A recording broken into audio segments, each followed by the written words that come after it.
అండి. అందరూ ఎలా ఉన్నారు? నేను మీ దగ్గరికి అగ్నిపుల్ నుంచి మరొక కథ పంచుకోవడానికి వచ్చేసున్నాను. అయితే ఈరోజు మనం చెప్పుకోబోతున్న కథ సమాధానపరచువారు ధన్యులు. ఈ కథను మనం ఈరోజు విందాం. అనగనగా ఒక ఊర్లో క్యారెట్ మరియు శ్యామ్ అని ఇద్దరు మంచి బెస్ట్ ఫ్రెండ్స్ ఉన్నారనమాట. చిన్న వయసు నుండి వాళ్ళిద్దరూ చాలా మంచి స్నేహితులు, బెస్ట్ క్లోజ్ ఫ్రెండ్స్ అనమాట. ఎక్కడికి వెళ్ళినా కలిసి వెళ్ళేవారు, ఒకే చోట ఆడుకునేవాళ్ళు, ఒకే స్కూల్లో చదువుకున్నారు, అలా చాలా క్లోజ్ ఫ్రెండ్స్. అయితే ఈ మధ్య కాలంలో వాళ్ళిద్దరి మధ్య చాలా డిఫరెన్స్ వచ్చేసింది అనమాట. ఒక విషయంలో వాళ్ళిద్దరూ అగ్రీ అవ్వలేకపోయారు. అప్పటి నుంచి మనస్పర్ధలు స్టార్ట్ అయ్యి చిన్నవి కాస్త పెద్దగా అలా వాళ్ళిద్దరి మధ్య చాలా డిస్టెన్స్ వచ్చేసింది అనమాట. అయితే వీళ్ళిద్దరూ చెప్పాను కదా, ఒకే స్కూలు, అన్నీ ఒకలానే కలిసి చేసేవాళ్ళు. సో వాళ్ళు వెళ్ళే చర్చ్ కూడా ఒకటే అనమాట. అయితే ఒకే చర్చ్కి వెళ్తున్నారు, కానీ కొన్ని డేస్ నుంచి పక్కన కూర్చోవడం లేదు, ఒకరి ముఖం ఒకరు చూసుకోవడం లేదు, మాట్లాడుకోవడం లేదు, హ్యాపీగానే లేరు, చాలా సాడ్గా ఉంటున్నారు చర్చ్లో.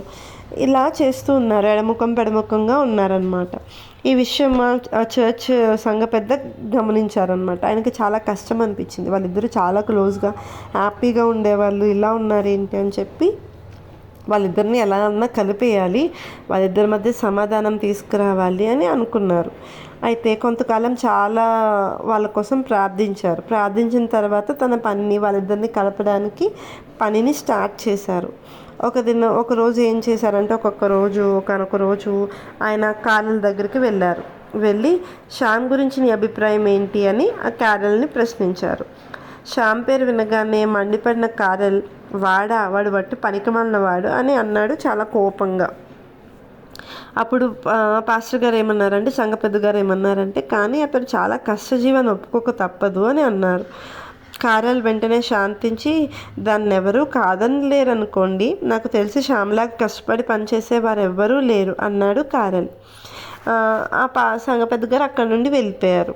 తర్వాత అదే సంఘ పెద్ద గారు శ్యామ్ దగ్గరికి వెళ్ళి ఆ మాట ఈ మాట మాట్లాడి, నీ గురించి కారెల్ ఏమన్నాడో తెలుసా అని అన్నారనమాట. శ్యామ్ చాలా కోపం అయిపోయి, వాడివన్నీ అబద్ధాలే అన్నాడు అని రెస్పాండ్ అయ్యారనమాట శ్యామ్. అందుకు పాస్టర్ గారు, అది సరే, కానీ ఒక ఆశ్చర్యమైన విషయం ఏంటో తెలుసా, నీలాగా కష్టపడి పనిచేసే వ్యక్తి ఈ ఊర్లోనే లేడట అన్నాడు. శ్యామ్ ఆశ్చర్యంగా, నిజంగానే అతను నా గురించి అలా అన్నాడా అని అన్నారనమాట. కారెల్ గురించి నీవేమనుకుంటున్నావని శ్యామ్ని అడిగారు పాస్టర్ గారు. అతడి వల్ల నాకేమీ ప్రయోజనం లేదనేది జగమరిగిన సత్యమే అన్నాడు శ్యామ్. కానీ అతడు నిజాయితీగా వ్యాపారం చేస్తున్నాడని నీవు అంగీకరించక తప్పదని చెప్పి పాస్టర్ గారు చెప్పారనమాట. అది నిజమే లేండి, వ్యాపార విషయాల్లో అతడు నిజాయితీపరుడే అన్నాడు శ్యామ్. పాస్టర్ గారు తన ప్రయత్నాలు ఫలిస్తున్నందుకు, అంటే ఒకరి గురించి ఒకరికి మంచి అభిప్రాయమే ఉంది, కానీ వాళ్ళకున్న వాళ్ళకున్న ఇబ్బంది వల్ల వాళ్ళు ఒకరినొకరు యాక్సెప్ట్ చేయలేకపోతున్నారు, ఫర్గివ్ చేయలేకపోతున్నారు. సో పాస్టర్ గారు తన ప్రయత్నం కొంచెమన్నా రిజల్ట్ వచ్చినందుకు హ్యాపీగా ఫీల్ అయ్యి అక్కడ నుండి వెళ్ళిపోయారు. ఆయన మళ్ళీ కారెల్ దగ్గరికి వచ్చి ఇలా అన్నారు, శ్యామ్ నీ గురించి ఏమన్నాడో తెలుసా, నీవు నిజాయితీగా వ్యాపారం చేస్తున్నావట, నీవు చాలా యథార్థవంతుడు అంట అని చెప్పారనమాట. కారెల్ వెంటనే చిరునవ్వుతో, మంచిదండి, శ్యామ్ నా గురించి అలా చెప్పాడా అని అన్నారు. తర్వాత కారెల్ శ్యామ్లో ఒకరోజు చర్చ్కి వచ్చినప్పుడు ఒకరిని చూసి ఒకరు చిరునవ్వుతో పలకరించుకున్నారు. తర్వాత వారాలలో ఒకరితోనొకరు కరచాలనం చేసుకున్నారు. నెమ్మదిగా ఒకరితోనొకరు మాట్లాడుకోసాగారు. తర్వాత ఒకరింటికి ఒకరు వస్తూ మునుపటి కంటే మంచి అనుబంధం గల స్నేహితులుగా మారిపోయారు. దీన్ని అంతటినీ గమనించిన పాస్టర్ గారు చాలా హ్యాపీగా నవ్వుకున్నారు.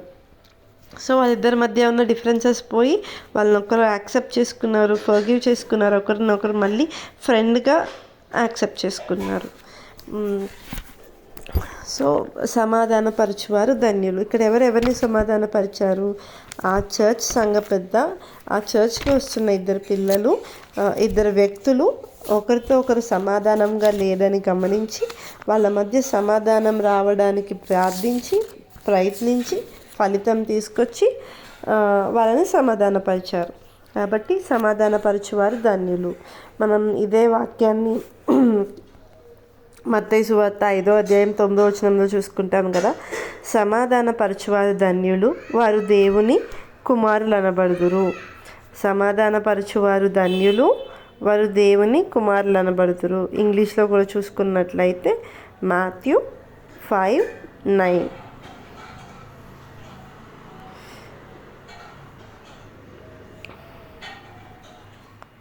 Happy are the people who help people to live in peace. God will call them his children. ఇంకా మనము యెషయాలో చూస్తే యెషయా గ్రంథంలో మనం చూస్తే యేసయ్య గురించి ఉంటుంది కదా. యేసయ్య మనల్ని అందరినీ సమాధానపరచడానికి వచ్చారు.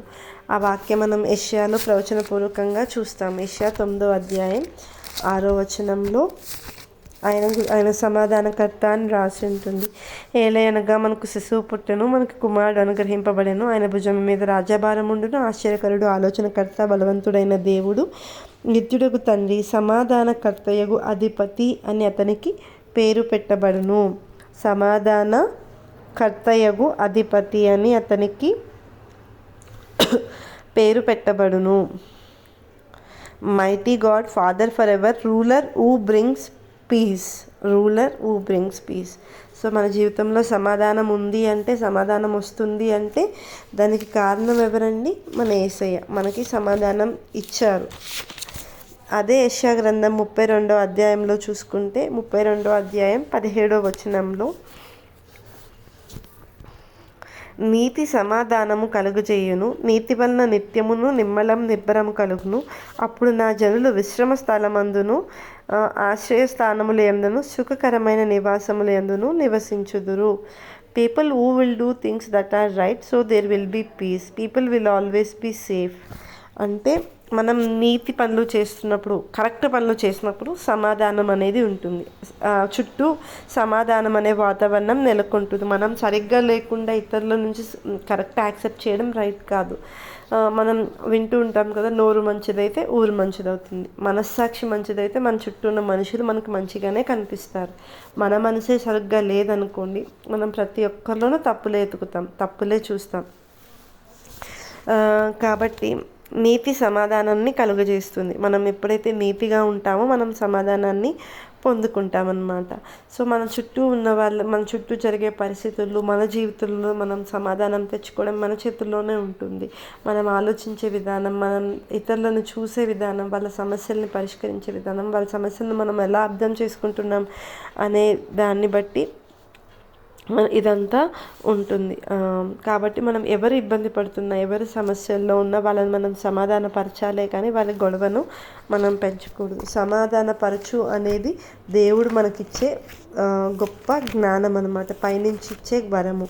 మనం యాకోబు పత్రికలో చూసుకుంటే, యాకోబు పత్రిక 3వ అధ్యాయం 17-18 వచనాల్లో చూసుకుంటే, అయితే పైనుండి వచ్చే జ్ఞానము మొట్టమొదట పవిత్రమైనది, తర్వాత సమాధానకరమైనది, మృదువైనది, సులభముగా లోబడినది, కనికరముతోనూ మంచి ఫలములతోనూ నిండుకొనినది, పక్షపాతమైనను వేషధారణైనను లేనిదియునై ఉన్నది.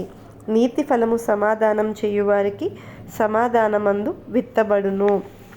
అయితే ఈ భూ సంబంధమైన జ్ఞానం ఏంటంటే దెయ్యముల జ్ఞానం వంటిది, ప్రకృతి సంబంధమైనది, భూ సంబంధమైనది. అది పైనుండి వచ్చింది కాదు కానీ భూమి మీద ఉండేది. అది ఏం చేస్తుందంటే మన హృదయం దేన్ని సహింపనివ్వదు. మత్సరమును, వివాదమును, అతిశయమును, సత్యముకు విరోధంగా అబద్ధమాట, ఇవన్నీ జరిగిస్తుందన్నమాట. కానీ పైనుండి వచ్చే జ్ఞానం లోబడుతుంది, వినయంగా ఉంటుంది, సమాధానకరంగా ఉంటుంది, పవిత్రంగా ఉంటుంది.